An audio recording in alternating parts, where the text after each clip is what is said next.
بولا نہیں۔ بسم اللہ الرحمن الرحیم، السلام علیکم، کیا حال چال ہے آپ سب کا؟ آج میں آپ لوگوں کے ساتھ آخری عشق ناول کی قسط نمبر 15 لے کر آئی ہوں کہ یہ حویلی based after love marriage story ہے۔ سٹوری شروع کرنے سے پہلے اگر آپ لوگوں کو میرا چینل اچھا لگا تو چینل کو لائک اور سبسکرائب لازمی کر دیجیے گا تاکہ آپ لوگوں کو آخری عشق ناول کی ایپیسوڈ ڈیلی ملتی رہے۔ تو چلیں شروع کرتے ہیں ناول۔ ابان شاہ اور ابرار شاہ کو یو ایس سے آئے ہوئے 3 ہفتے گزر چکے تھے۔ ان 3 ہفتوں میں ابرار شاہ کے ہر طرح سے ٹیسٹ ہو چکے تھے جن کی رپورٹس پوزیٹیو آئی تھی، جو کہ خوشگوار بات تھی۔ ڈاکٹر جیک کا کہنا تھا کہ رپورٹس کا نارمل ہونا اس لیے بھی اچھا ہے کہ آپریشن جلد ہو سکے گا۔ اس طرح ان کو یہاں کم عرصہ قیام کرنا پڑے گا جو کہ ابان شاہ کے لیے فائدہ مند تھا۔ پاکستان میں اس کا کافی کام پینڈنگ میں پڑے ہوئے تھے۔ آپریشن اگلے ہفتے تک تھا، اس لیے ابھی وہ فلیٹ میں ہی رہائش پذیر تھے۔ وہ ڈاکٹر جیک نے ہی ان کو دے رکھا تھا۔ ابرار شاہ ابھی حسالہ سے ویڈیو کال پہ بات کر کے فری ہوئے تھے۔ حسالہ کافی فکر مند تھی باپ کو لے کر، پر ابرار شاہ کے تسلی دینے پر وہ کچھ بہتر ہوئی تھی۔ ابرار شاہ نے اسی پڑھائی پر توجہ دینے کو کہا تھا کیونکہ ان کے ساتھ ابان شاہ تھے جو ان کا اچھا سا خیال رکھ رہے تھے، اور پھر کچھ دنوں تک وہ بغیر سہارے کے چلنا بھی شروع ہو ہی جاتے۔ ڈاکٹروں نے کافی امید دلائی تھی ان کو۔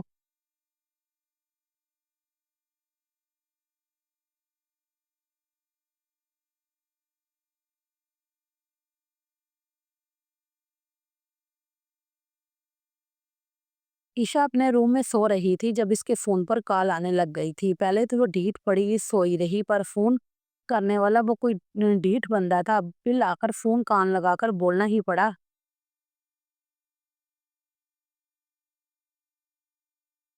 کیا موت آ گئی ہے جو دوسروں کو بلا وجہ تنگ کیا جا رہا ہے؟ کیا تمہارے گھر ماں بہن نہیں ہے؟ وہ نان سٹاپ شروع ہو چکی تھی۔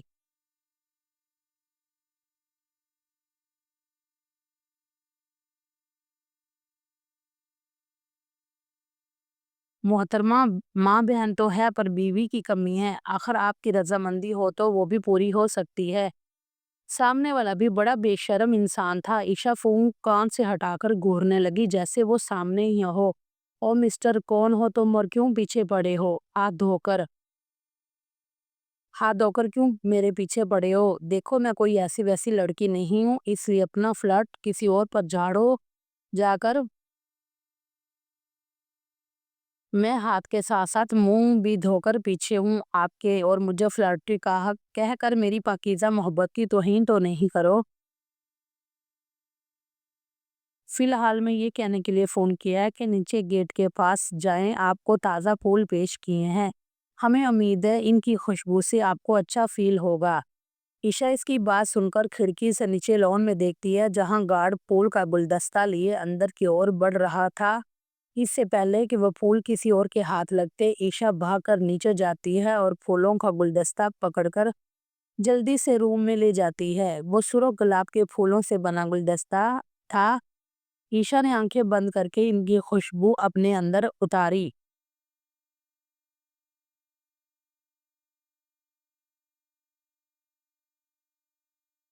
ابھی وہ پھول ہاتھ میں لیے کھڑی ہی تھی جب میسج کی بیپ ہوئی۔ اس نے فون کھول کر دیکھا تو لکھا تھا، امید ہے میرے پھول کو میرا یہ سرخ پھولوں کا چھوٹا سا تحفہ پسند آیا ہوگا۔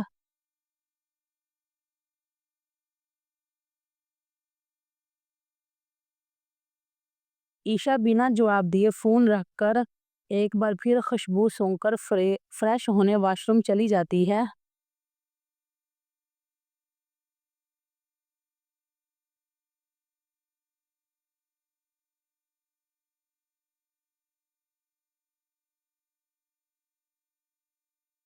عشاء فریش ہو کر نکلتی ہے تو آئینے کے سامنے کھڑی ہو کر بال بناتی ہے، پھر کاجل لگاتی ہے۔ کاجل لگانے کے بعد ہونٹوں پر لپ بام لگا کر دوپٹہ اچھے سے سر پر اوڑھ کر کمرے سے باہر جانے لگتی ہے، پر پھولوں کا وہ خوبصورت گلدستہ اسے اپنی جانب متوجہ کر لیتا ہے۔ وہ گلدستے سے سارے پھول نکال کر بیڈ کی سائڈ پر پڑے گلدان میں سجاتی ہے اور سوچتی ہے کون ہے یہ اجنبی جو کبھی اس کی خوبصورتی کی تعریف کرتا ہے تو کبھی اس کو بلا وجہ فون کر کے تنگ کرتا ہے۔ آج تو گھر تک پہنچ گیا ہے۔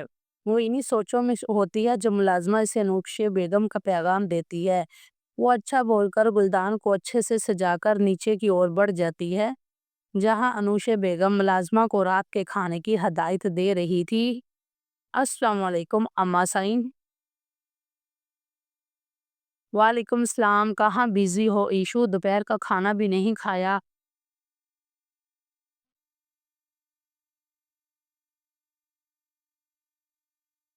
اب بھی نیچے نہیں آ رہی تھی تو خیریت ہے؟ طبیعت صحیح ہے میرے بچے کی؟ انوشا بیگم پیار سے اس کے گال چھوتی ہے اور عشا مسکرا دیتی ہے اور بولتی ہے اما سائی میں بالکل ٹھیک ہوں، میں سوئی ہوئی تھی تو آنکھ ابھی کھلی ہے اور دوپہر میں بھوک نہیں تھی اس سے نیچے نہیں آئی تھی۔ آپ سنائیں، آپ ٹھیک ہے؟ اور بابا سائی کدھر ہے؟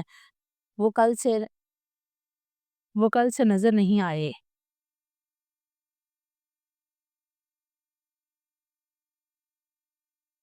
ارے تمہارے بابا سائی شہر سے باہر گئے ہیں، آج لوٹ آئیں گے۔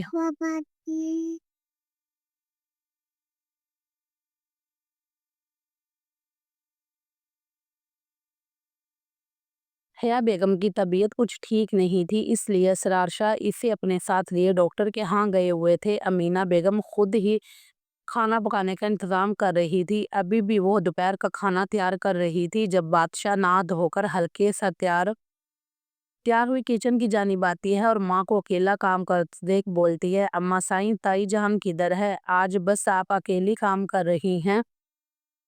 وہ تمہاری تائی کی طبیعت خراب ہے تو اسرار بھائی بھابھی کو ڈاکٹر کے پاس لے کر گئے ہیں۔ اچھا اچھا، بادشاہ بولتی ہے اور پھر ماں کے پاس آ کر کھڑی ہو جاتی ہے۔ یہاں امینہ بیگم بھنڈی فرائی کر رہی تھی تو بادشاہ بولتی ہے اما سائیں کوئی کام کرنے والا ہے تو بتائیں، میں ابھی کر دیتی ہوں۔ کام تو کوئی نہیں ہے، تقریباً سب کھانا تیار ہے، تم شمو ملازمہ کے ساتھ مل کر کھانے کا ٹیبل سیٹ کرو۔ بادشاہ ٹھیک ہے بول کر ٹیبل سیٹ کرنے چلی جاتی ہے۔ پیچھے امینہ بیگم جلدی جلدی روٹی بنانے لگ جاتی ہے۔ حیا بیگم کچھ دیر پہلے ہی ڈاکٹر کے ہاں سے واپس آئی تھی۔ لو ہونے کی وجہ سے طبیعت خراب ہو چکی تھی ڈاکٹر بی پی لو ہونے کی وجہ سے طبیعت خراب ہو چکی تھی، ڈاکٹر نے دوائی دی تھی اور کچھ ہلکا پھلکا کھانے کو بولا تھا۔ تبھی بادشاہ ان کے لیے ہلکا سا نمک مرچ ڈال کر سوپ بنا کر لائی تھی۔ کمرے میں آنے سے پہلے وہ نوک کرتی ہے اور اجازت ملنے پر وہ اندر چلی جاتی ہے۔ بادشاہ کو اندر آتے دیکھ حیا بیگم مسکراتی ہوئی اٹھ کر بیٹھ جاتی ہے۔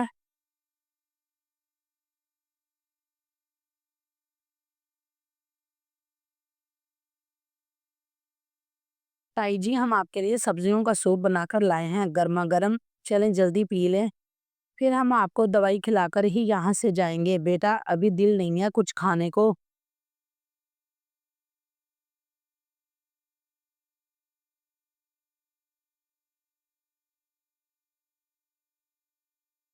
تو ہم کب کھانے کا بول رہے ہیں، ہم تو پینے کا بول رہے ہیں، چلے جلدی۔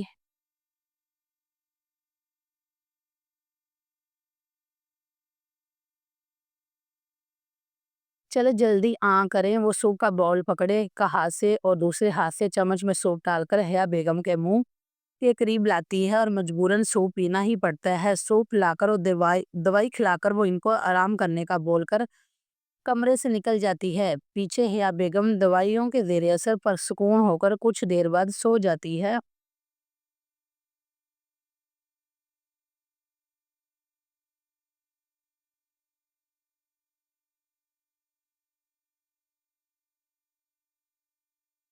انتصار شاہ کو آفس جاتے ایک ماہ سے زیادہ کا عرصہ ہو چکا تھا۔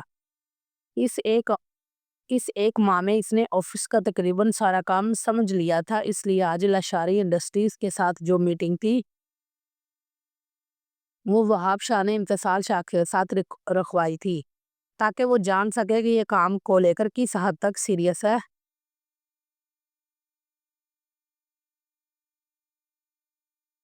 میٹنگ بہت کامیاب رہی تھی، ٹینڈر ان کو مل چکا تھا اور جو تھوڑا بہت وہاب شاہ کو شک تھا وہ بھی ختم ہو چکا تھا۔ اب وہ پرسکون تھے کہ چلو ان کے کام بانٹنے کو امتسال شاہ ابھی ابھی میٹنگ سے واپس اپنے آفس آیا تھا۔ اس کے آتے ہی اس کی پرسنل سیکرٹری اس کے لیے کافی کا گرما گرم مگ لیے حاضر ہوئی۔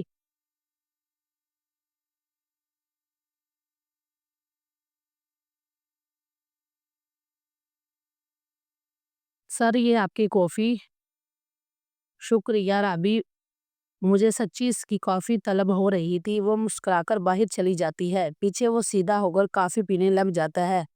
بے شک رابی کے ہاتھوں سے بنی کافی کا ذائقہ بہت لاجواب تھا۔ ابھی وہ کافی پی رہا تھا کہ فون پر کال آنا شروع ہو جاتی ہے۔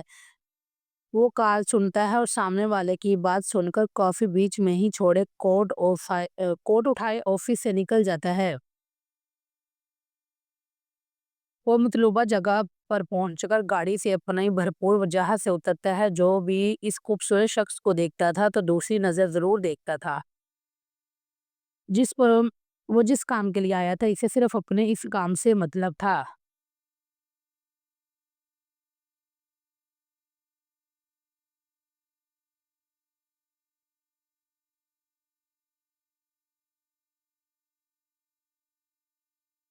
حسالہ کے کالج میں آخری سال تھا، اس لیے وہ دل لگا کر پڑھائی کر رہی تھی کیونکہ اس کا خواب آرمی فورس جوائن کرنے کا تھا جو اب اس کا جنون بنتا جا رہا تھا۔ کچھ دنوں بعد اس کے پیپر شروع تھے جس کی اس نے کافی تیاری کر رکھی تھی۔ آج بھی وہ عائشہ کے ساتھ چھٹی کے وقت کچھ چیزیں لینے پاس کے بازار میں گئی تھی۔ ابھی وہ چیزیں لے رہی تھی جب اسے لگا کہ کوئی ان کو دیکھ رہا ہے۔ اس نے آس پاس دیکھا پر کوئی نہیں تھا۔ وہ اپنا وہم سمجھتی سر جھٹک کر دوبارہ چیزوں کی طرف متوجہ ہو گئی۔ کچھ دیر بعد وہ ساری چیزیں لے کر واپسی کے لیے چل پڑی۔ ابھی وہ بازار سے نکل کر کالج کی طرف جا رہی تھی کہ ان کے سامنے ایک گاڑی آ کر رکی۔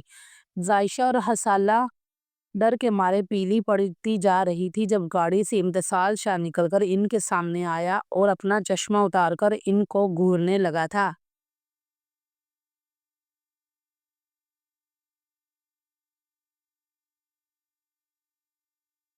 حسالہ تو امتسال شاہ کو دیکھ کر پرسکون ہو چکی تھی پر عائشہ ابھی بھی خوف کے زیر اثر تھی۔ جب وہ حسالہ سے مخاطب ہوا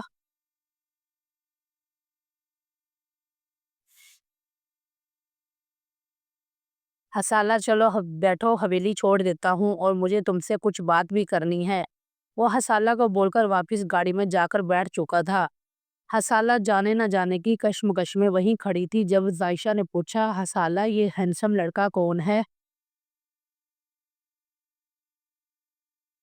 میرا کزن ہے، پھپھو کا بیٹا۔ حسالہ یہ بول کر امتسال شاہ کی طرف مڑ جاتی ہے جبکہ عائشہ تو اس خوبصورت شہزادے کو ہی دیکھتی جا رہی تھی پر اس نے تو اس کی طرف ایک نظر ڈالنا بھی ضروری نہیں سمجھا تھا۔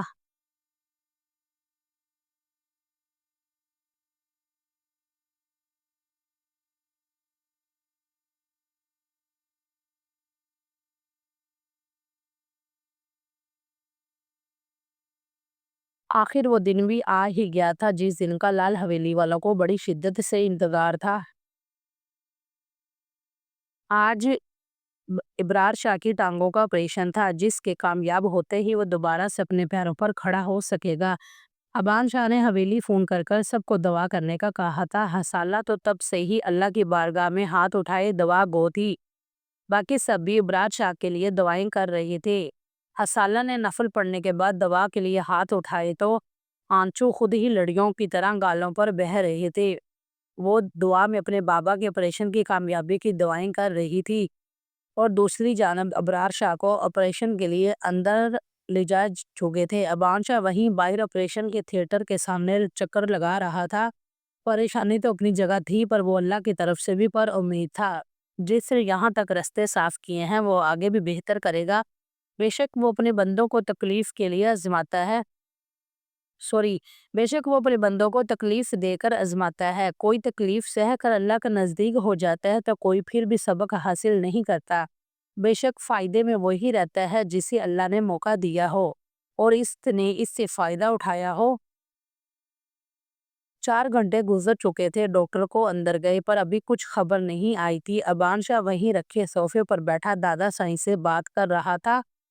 نرسیں کبھی اندر تو کبھی باہر بھاگتی پھر رہی تھی۔ وہیں حویلی میں حسالہ رو رو کر اللہ کی بارگاہ میں اپنی جان سے پیارے بابا کے لیے ہاتھ پھیلائے بیٹھی تھی۔ وہ جس نے مشکل گھڑی میں اپنے رب کو پکارا، وہ بھلا اپنے بندے کے پکار کو کیسے رد کر سکتا ہے؟ بے شک ہمارا رب 70 ماؤں سے بھی زیادہ پیار کرنے والا ہے۔ اس نے اپنی اس بندی کی پکار بھی سن لی تھی جو بہت جلد کن میں بدلنے والی تھی۔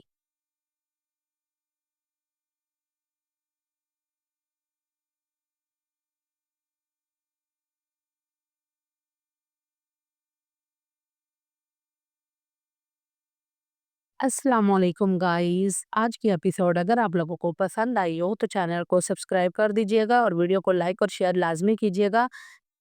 ملتے ہیں کل نیکسٹ ایپیسوڈ میں، تب تک کے لیے اللہ حافظ۔